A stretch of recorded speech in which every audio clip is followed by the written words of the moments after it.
Pasadena, California, 1974. There was a restaurant hidden beneath old oak trees on a quiet street just outside Old Pasadena. Its name was Elm Miridor. It wasn't famous because of advertisements. It didn't need them.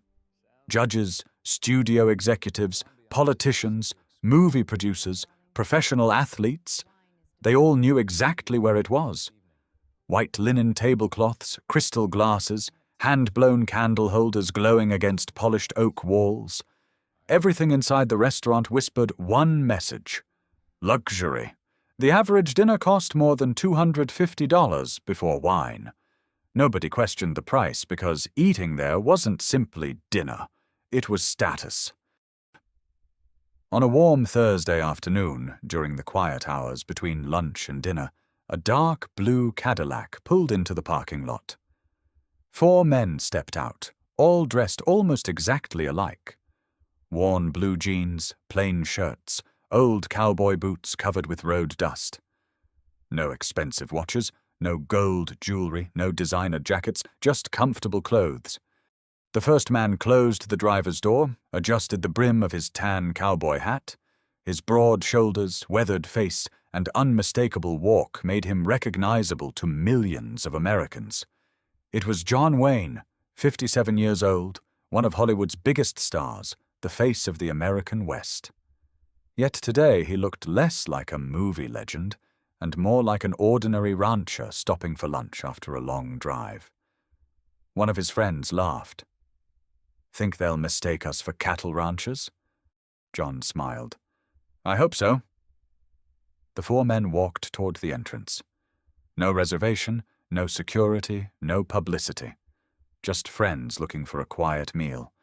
Inside, a young waiter noticed them immediately. His name tag read, Alvaro.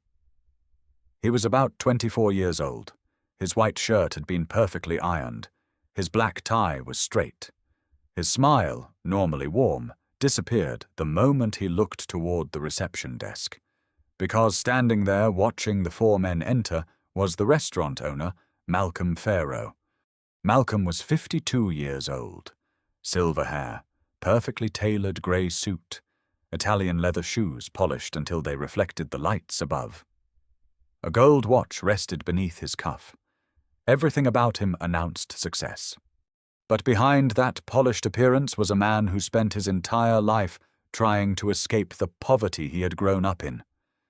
And somewhere along the journey he had begun judging people by the clothes they wore. He looked toward Alvaro, then quietly nodded. The signal was enough. Alvaro understood immediately. His stomach tightened. He picked up 4 menus, walked toward John Wayne's table, then stopped. For several seconds he simply stood there, unable to speak. John noticed. He smiled warmly. "Afternoon, son. We're starving. Mind bringing us some water and these menus?" Alvaro swallowed. I'm very sorry, sir." His voice shook. "We can't serve your table today." The restaurant became unusually quiet. John looked up, not angry, only curious. "Can't serve us?" Alvaro lowered his eyes. "The owner asked me to explain that your group doesn't meet the dress standards of this restaurant." Another long silence. One of John's friends leaned forward. "We're buying lunch, not applying to join a country club." John slowly raised one hand. He wasn't looking at Malcolm. He was looking only at Alvaro. Really looking at him. The young waiter wasn't proud. He wasn't arrogant. He was embarrassed, ashamed, terrified of losing his job. John recognized that expression immediately. He had seen it many times growing up during the Depression. "It's all right," John said quietly. "This isn't your decision." Alvaro looked up, surprised. John smiled. "You're just doing your job." He slowly stood, adjusted his old denim shirt, placed his cowboy hat back on his head, then looked toward his friends. "Come on, boys, we'll head out." Outside, the California sunshine felt strangely quiet. The restaurant door closed gently behind them. One of John's friends couldn't believe what had happened. "John, they just threw you out. John Wayne!" John leaned against his Cadillac, folded his arms, looked back toward the restaurant. For almost a full minute, he said absolutely nothing. Finally, a slow smile appeared. Not an angry smile, not a sarcastic one. The smile of a man who had already decided exactly what he was going to do. "I'm not upset," he said softly. "I'm disappointed." His friends looked confused. "That's it? They insulted you. They judged you before you even ordered." John nodded. "They didn't judge me. They judged a pair of jeans, and they've probably done it to hundreds of people who didn't happen to be famous. No one answered because everyone knew he was right." John reached into his pocket, removed a small notebook, flipped through several pages, found one telephone number, walked toward the nearby payphone, dropped in a few coins, and made one call. The conversation lasted less than 2 minutes. When he returned, his friends immediately asked, "Who did you call?" John smiled. "I invited an old friend to lunch." "Who?" "You'll see." Exactly 10 minutes later, a long black Lincoln Continental rolled slowly into the parking lot. The driver stepped out first, then the rear passenger door opened. Out stepped one of the most respected producers in Hollywood, Guillermo Holland. For more than 6 years, he had been one of Elm Miridor's most loyal customers. He regularly brought studio executives, film directors, network presidents, and wealthy investors to Malcolm's restaurant. Malcolm considered him one of the most valuable clients he had ever had. Guillermo walked directly toward John, smiling. "So they really turned away John Wayne because of a pair of blue jeans." John laughed quietly. "Looks that way." Guillermo adjusted his charcoal-colored suit, then looked toward the restaurant entrance. "Good. Let's try again." The 5 men walked back toward Elm Miridor together. None of them raised their voices. None of them argued. But inside the restaurant, someone was about to discover that judging a man by his clothes can become the most expensive mistake of a lifetime. The front doors of Elm Miridor opened once again. This time, John Wayne wasn't alone. Walking beside him was Guillermo Holland, one of the most respected producers in Hollywood. For more than 6 years, he had hosted business lunches at Elm Miridor nearly every month. Studio executives, directors, investors, actors, many of Malcolm Pharaoh's wealthiest customers had first entered the restaurant because Guillermo had recommended it. The dining room was much busier now. Nearly 40 guests filled the elegant room. Wine glasses sparkled beneath the afternoon sunlight. Everything appeared normal. For a few more seconds, Alvaro was the first to notice them. His face immediately turned pale. "Oh no!" he whispered. He knew exactly what was about to happen. Behind the reception podium, Malcolm looked up with his usual professional smile. "Good afternoon. Welcome back to Elm Miridor." His eyes landed on Guillermo first. The smile became even warmer. "Mr. Holland, it's wonderful to see you again." Then he looked beside him. His smile disappeared. Standing next to Guillermo, wearing the same faded blue jeans, the same old cowboy boots, and the same worn denim shirt, was John Wayne. Nothing about his appearance had changed. For several long seconds, nobody spoke. Finally, Guillermo smiled. "Table for 5, Malcolm. We'd love some lunch." Malcolm hesitated. He could feel every employee watching him, every customer nearby. His mind raced. If he seated John Wayne, he would admit he had been wrong. If he refused again, he might lose Guillermo forever. Pride whispered louder than reason. He slowly straightened his jacket. "I'm honored to serve you, Mr. Holland, but unfortunately our dress policy still applies." The room became silent. Guillermo blinked. "I'm sorry, what did you just say?" Malcolm swallowed. "The gentleman beside you still does not meet the standards of this establishment." Several nearby diners stopped eating. One woman quietly lowered her wine glass. An elderly couple looked toward the entrance. Guillermo stared at Malcolm. "In all the years I've known you, I never imagined I'd hear something like that." He pointed toward John. Do you even know who this man is? Malcolm answered immediately. I know exactly who he is. That changes nothing. My rules apply equally to everyone. John remained silent. His expression never changed. He simply stood with both hands resting lightly on his belt buckle, watching, listening, waiting. Guillermo slowly turned towards the dining room. His voice became louder. Not angry, clear. I want everyone here to hear this. I've been bringing clients to this restaurant for years. Today, the owner has refused to serve my friend for the second time because he's wearing blue jeans. The words echoed through the room. People began whispering. Then someone recognized John Wayne. Oh my goodness, that's John Wayne! Another guest stood. Did he really refuse John Wayne? Within moments, television producers, businessmen, lawyers, and families throughout the restaurant were looking toward the entrance. An elderly woman quietly stood from her table. She looked directly at Malcolm. I've watched this man's movies for 20 years. He has entertained millions of families. And today, you're telling him he isn't welcome because of his clothes. Another customer stood, then another. A businessman slowly closed his menu. If Mr. Wayne isn't welcome here, neither am I. He placed his napkin on the table. Bring me my bill. Almost immediately, another couple stood, then another. Within less than a minute, more than half the dining room was standing. Nobody shouted. Nobody argued. Their disappointment spoke louder than anger ever could. Sweat appeared on Malcolm's forehead. For the first time since opening Elm Miridor, he realized he was losing something far more valuable than customers. He was losing respect. Through all of it, John Wayne remained completely calm.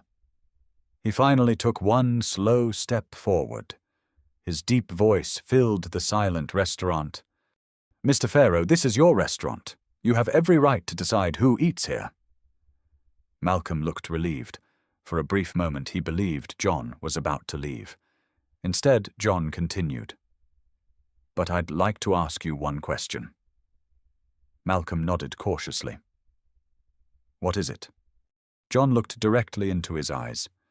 If I weren't John Wayne, if I were just an ordinary rancher, would you still turn me away? The question hung in the air. Malcolm opened his mouth. No words came out because he already knew the answer. Yes, he would have done exactly the same thing. John nodded slowly. I think you would. And that's what saddens me. I'm not disappointed for myself. I'll eat somewhere else. But what about the people who don't have a famous name? What about the old veteran, the young family, or the hard-working rancher who saves money for months just to enjoy one nice meal? He paused. They don't have Hollywood friends. They don't have newspaper reporters.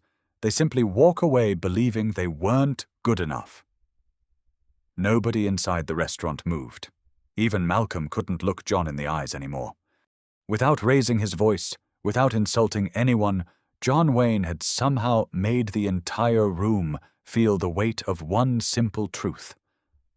Sometimes the deepest wound isn't caused by anger. It's caused by making another human being feel that they don't belong. And for the first time in many years, Malcolm Pharaoh began wondering whether he had spent decades building a successful restaurant while slowly losing the very reason he built it in the first place. Nobody moved. The restaurant remained completely silent. John Wayne's question still echoed through the dining room. Malcolm lowered his eyes. For the first time in years, he had no answer. Not because he didn't know it, but because he knew it too well. Guillermo quietly looked toward John. What do you want to do? John pulled out one of the empty chairs, sat down calmly, folded his cowboy hat onto the table, then smiled. Let's give him a few minutes. His friends exchanged confused looks. You still want to eat here? John nodded. I didn't come back to embarrass him. I came back because I think something else is happening. Inside the kitchen, Malcolm closed the office door behind him. He leaned both hands against his desk. His breathing became heavier. For several minutes, he simply stared at the floor. On the corner of the desk sat an old framed photograph. It showed a much younger Malcolm standing beside his wife, Judith. 8 tiny tables, paper napkins, a hand-painted sign reading Elm Miridor, the day they had opened the restaurant. Neither of them owned expensive clothes, neither of them owned expensive watches, but both of them were smiling. Really smiling. A gentle knock interrupted his thoughts. 2 quiet taps. Nothing more. Malcolm looked toward the doorway. John Wayne stood there alone, cowboy hat in one hand, the other resting calmly against the wooden doorframe. "May I come in?" Malcolm hesitated, then slowly nodded. John pulled over a simple metal chair, sat down across from him. Neither man spoke immediately. The sounds of pots and pans echoed faintly from the kitchen outside. Finally, John broke the silence. "This isn't about my genes." Malcolm looked down. "No, it isn't." John leaned forward slightly. "So tell me, what is it really about?" For several seconds, Malcolm said nothing. Then the words began pouring out. "I grew up with nothing. My father drove a bread truck. My mother cleaned other people's houses. We wore second-hand clothes. I remember walking into restaurants and watching people decide that we didn't belong." He laughed bitterly. "I hated that feeling. I promised myself that one day I'd build something no one could ever take away. So I built this restaurant. I worked every day for years. I sacrificed everything. My marriage almost collapsed. I missed birthdays, holidays, family dinners, but I finally made it." He looked around his office. "I thought success would make the pain disappear," John quietly asked. "Did it?" Malcolm slowly shook his head. "No, it only changed what I was afraid of." He looked directly at John. "Then I saw you. You walked into charity events wearing old boots. You talked to people nobody noticed. You never cared what anyone thought. People admired you for it." His voice cracked. "I spent my whole life pretending to be successful. You never pretended to be anything. I hated you for that." John remained silent, allowing Malcolm to finish. "I blamed you for something that was never your fault. I convinced myself that if I could keep people like you outside, I could somehow protect everything I'd built." Another long silence filled the room. Finally, John stood, walked toward the old photograph, picked it up gently. He smiled. "You remember this day?" Malcolm looked at the picture. "I remember every minute." John pointed toward the young man smiling inside the frame. "I like him." Malcolm frowned. "What?" "I like the man in this photograph. He looks proud. He looks grateful. He looks like someone who wanted people to feel welcome." John carefully placed the photograph back on the desk. "But I don't think he'd recognize the man sitting here today." Malcolm closed his eyes. Those words hurt because they were true. John slowly continued. "I've met presidents, kings, movie stars, cowboys, soldiers. You know what they all wanted." Malcolm looked up. "What?" "To belong. No matter how rich they were, no matter how famous, every person walks through a door, hoping someone will smile and say, 'Welcome.'" John placed one hand gently on Malcolm's shoulder. "I'm not asking for a free meal. I'm not asking for an apology because my name is John Wayne. I'm asking you to become the man in that photograph again." Neither man spoke. Almost an entire minute passed. Only the sounds of the busy kitchen could be heard. Finally, Malcolm whispered, "I don't know if I can." John smiled warmly. "Of course you can. You already did it once. You just forgot." John picked up his cowboy hat, walked toward the office door. Before leaving, he turned around one last time. "I'll be sitting at the table. If you decide to come back because it's the right thing to do, not because I'm famous."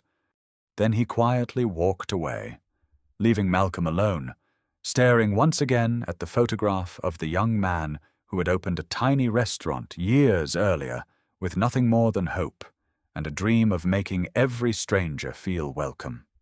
John Wayne quietly returned to the dining room, He sat down exactly where he had been sitting before. His friends looked at him. No one asked a question. No one needed to. John simply poured himself a glass of water, adjusted his cowboy hat beside the table, and waited, patiently, calmly, just as he always had. Nearly 10 minutes passed. The restaurant remained unusually quiet. No one talked loudly anymore. No one seemed interested in their food. Every pair of eyes drifted toward the kitchen door, waiting. Then the kitchen door slowly opened. Malcolm stepped out. But he looked different. His expensive suit was still perfectly pressed. His polished shoes still reflected the lights. Yet somehow he no longer looked like the proud owner of an exclusive restaurant. He looked like a man who had finally become honest with himself. His hands trembled slightly. He slowly walked across the dining room. Every step seemed heavier than the last until he stopped beside John Wayne's table. He looked directly into John's eyes. Then, without caring who was watching, he spoke loudly enough for everyone to hear. "Mr. Wayne, I owe you an apology." He took a deep breath. "I didn't judge your clothes. I judged the man I used to be." The restaurant became completely silent. For years, I believed success meant separating myself from people who reminded me of my past. I convinced myself that expensive restaurants should only welcome people who looked wealthy. I forgot why I opened this place. He lowered his head. I became the very kind of person who once made my own family feel unwelcome. John slowly stood. He didn't smile. He didn't celebrate. He simply listened. Malcolm continued. "I rejected you twice, but the truth is, I've rejected hundreds of people over the years. Veterans, working families, construction workers, farmers, young couples, older men celebrating birthdays. Not because they behaved badly, only because I decided their clothes weren't good enough." His voice cracked. I was wrong. Several customers quietly wiped tears from their eyes. Alvaro stood near the kitchen entrance, unable to look away. Malcolm looked around the dining room. "I want everyone here to hear this. As of today, there is no dress code at Elm Miridor. If a person walks through these doors with respect, they belong here." The restaurant erupted into applause. Not loud, not wild, warm, sincere. The kind of applause that comes from relief. Malcolm turned back toward John. "I don't expect you to forgive me. I don't expect you to stay, but if you'll allow me, I'd be honored to cook lunch for you and your friends." John smiled gently, then quietly shook his head. "I'll gladly stay, but only if you let me pay." Malcolm looked surprised. "You still want to pay?" John nodded. "Respect isn't free, neither is hard work. I came here to eat, so I'll pay like everyone else." The entire dining room smiled. Even Malcolm laughed softly. For the first time that day, it was a genuine laugh. He disappeared into the kitchen, not to supervise, but to cook personally every plate, every ingredient, every detail, because cooking was the only language he had left for saying, "I'm sorry." When lunch arrived, the atmosphere inside Elm Miridor had completely changed. Customers who had never spoken before began talking to one another. Businessmen shared tables with travelers. An elderly veteran was invited to sit with another family after they recognized him sitting alone. For the first time in years, the restaurant felt less like an exclusive club and more like a place where people belonged. When the meal ended, John quietly asked for the bill. Malcolm tried to refuse. John smiled. "No, if you truly learned something today, then treat me exactly like every other customer." Malcolm slowly nodded. "You've taught me more today than anyone ever has." John looked at him. "No, you taught yourself. I only reminded you who you used to be." John paid the full bill, then quietly handed Alvaro a generous tip. The young waiter looked at the receipt. His eyes widened. "Mr. Wayne, I don't know what to say." John placed a hand on his shoulder. "You handled an impossible situation with dignity. Never lose that." Alvaro nodded. I won't. As John and his friends walked toward the exit, every person inside the restaurant stood. No one had been asked to. They simply stood. Some applauded, others quietly removed their hats. John tipped his cowboy hat politely, then walked into the warm California afternoon. Exactly the same way he had entered, without anger, without pride, without asking for recognition. Months later, Elm Miridor looked different. The dress code was gone. A small wooden sign hung beside the entrance. It read, "Everyone is welcome here. Character matters more than clothing." Once every month, the restaurant opened its doors to veterans, working families, and people who could never have afforded to eat there before.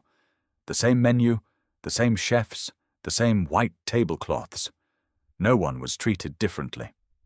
Years later, when Malcolm retired, a young journalist asked him one final question. "What was the greatest lesson of your life?" Malcolm smiled. "The day I turned John Wayne away was the worst mistake I ever made." He paused. But the conversation that followed saved far more than my restaurant. It saved me. John Wayne never spoke publicly about the incident. When a reporter eventually asked why, he simply smiled.